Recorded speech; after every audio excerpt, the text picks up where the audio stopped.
नमस्कार YouTube family. आज video बनवण्याचं कारण असं आहे की मी पूजा भानवसे आणि विनायक भानवसेचा व्हिडिओ बघितला आणि तो व्हिडिओ बघितल्यानंतर मग ती घटना घडलेला व्हिडिओ बघितला मी।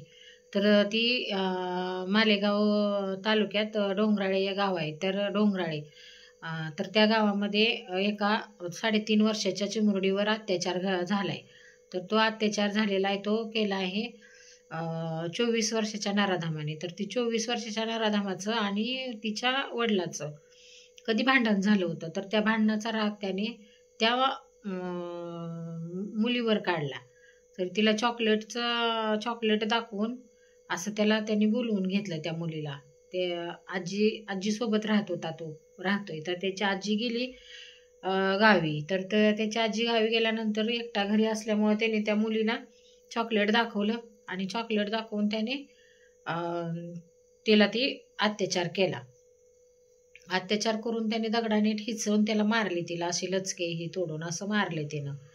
मग त्याला आहे ना, त्याला शिक्षा झालीच पाहिजे। तर त्याला शिक्षा फाशीची न होता त्याला गावात भर चौकात तिला पेटवून दिलं पाहिजे, अशी त्याला शिक्षा मिळाली पाहिजे। अशी शिक्षा दिली तरच बाकीचे नराधम अशी घटना परत घडणार नाही।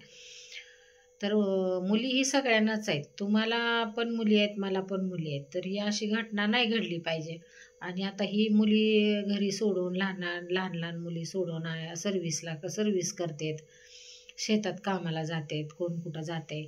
मग आता ही अवघड आहे, मुलींना सोडून जायचं म्हणल्यानंतर घरी। आता ही आई वडिलांना रात्रभर झोप लागायची नाही। हे असं सारख्या घटना भरपूर ह्या वर्षात आपल्या महाराष्ट्रभर घडलेल्या आहेत। तरी ही महाराष्ट्रभर सगळीकडं बातमी पसरलेली आहे। तर सरकारने न्याय द्यावा त्या मुलीला। तर त्याला आहे ना, भर चौकात त्याला पेटवूनच द्यावा, त्याला फाशीची शिक्षा नाही द्यायची। तरी हा व्हिडिओ जास्तीत जास्त शेअर करा। मुली ही सर्वांना आहेत, तुम्हाला पण आहेत, मला पण आहेत। तरी हा व्हिडिओ जास्तीत जास्त शेअर करा आणि ही माझी विनंती आहे सर्वांना। आणि त्याला शिक्षा झालीच पाहिजे, ही अशी विनंती करा सरकारला। आणि हा व्हिडिओ शेअर करा, हीच माझी विनंती आहे सर्वांना।